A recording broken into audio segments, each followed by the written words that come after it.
Crocs and clouds. Oh. Alright. Crocs. Oh. Gotta make sure I look nice. Ow! Ow. Am I bleeding? Ooh. Oh my god.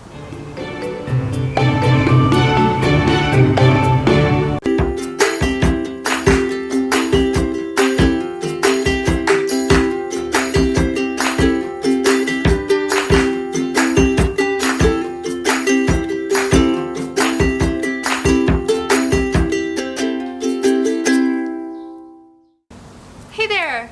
If this is popping up on your phone screen or your laptop screen, you might be wondering, what's going on? What is this? Who is this girl? Well, to start us off, hi!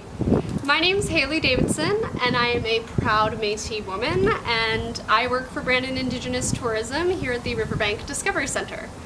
Of course, we would like to acknowledge that we are on Treaty 2 land and to respect this land as the unceded traditional territories of the Anishinaabe, Dene, Dakota, Cree, and Oji-Cree peoples, as well as the homeland of the Métis Nation. So, a little bit more about me. Like I had mentioned, I am a Métis woman, and I am also a Brandon University student. So, this job that I have at the Riverbank and with Brandon Indigenous Tourism is just a summer placement, but we get a lot done. What do you get done, Hailey? Just wait, I'll tell you. My position is labeled as an Indigenous Interpreter. But what does Indigenous interpretation really mean?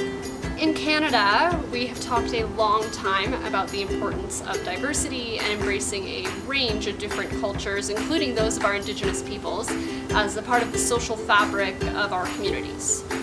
It's important to recognize that the land we rest our feet upon today was not always the way it is now. When it was first inhabited and colonized by European settlers, there were already people living here. You know, the first peoples. And it's important to give recognition to these first peoples, these Indigenous peoples in Canada. But how do we do that exactly? So instead of walking outside and seeing a funky little leaf on the ground and going, "Hey, that's a leaf," Indigenous interpretation can take it a step further and say, "Hey, that's sage, and this is why it's sacred to Indigenous community and our culture."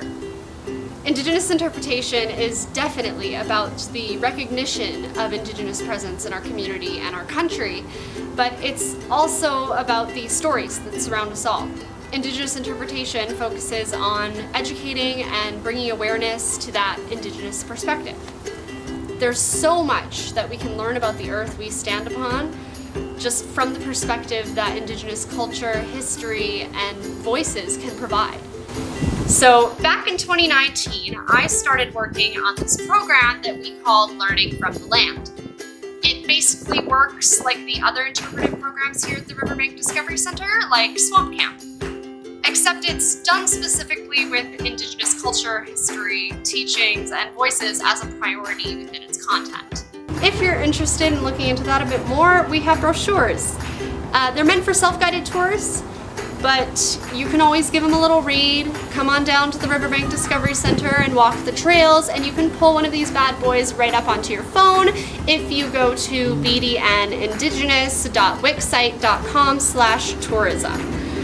You'll find a kids version and a more adult version, but both are wonderful and made by me. We at Brandon Indigenous Tourism and the Riverbank Discovery Centre recognize that in a time of social distancing, it's not always possible for you to leave your homes. However, with our brand new website that I just mentioned and our multiple social media platforms that have just launched, we have found some ways to bring the teaching to you. You can watch our videos as we upload them to our website and our YouTube channel.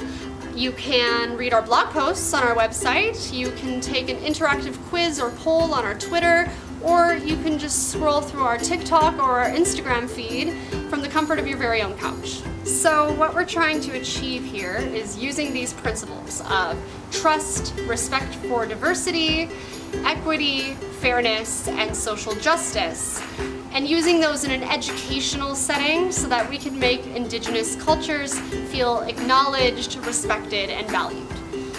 And doing this not just by saying, I see you, but by saying, I see you, and I'm going to do the work to understand you. And in that, I will learn to be more compassionate towards you, even if it's something that we don't share.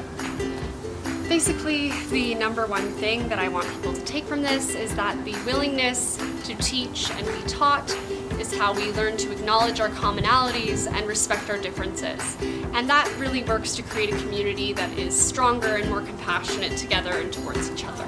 We're gonna have a lot of fun with this. We're gonna do Q&As, we're going to do tutorials, games. I wanna do a series on amplifying and appreciating Indigenous voices and talent, interviews, and we will have some more educational videos so that you can learn more about your community and your country and the different cultures within it.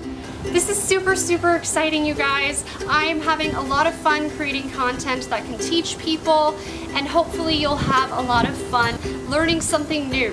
Miigwech and Marcy, thank you guys so much for watching today, and please, please stay tuned. Make sure to hit subscribe and keep coming back. New videos are uploaded every Wednesday and Friday at 5 p.m.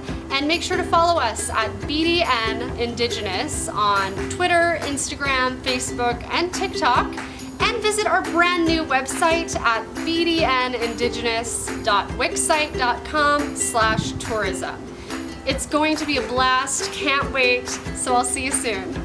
We would like to thank the Brandon Urban Aboriginal Peoples Council for the continuous and compassionate work that they do for our community and for giving jobs to Indigenous youth and providing new jobs for Indigenous peoples in Brandon.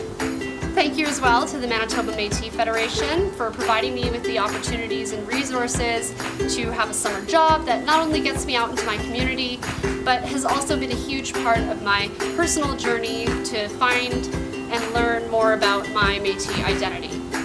And a big, big thank you to the Riverbank Discovery Centre for giving us a place to work out of for the past 2 summers and create something beautiful for the wonderful, wonderful space that they have here. And absolutely, from the bottom of my heart, thank you to all of our knowledge keepers and our elders in the community that were able to work with us and provide so much that was needed to propel this project forward.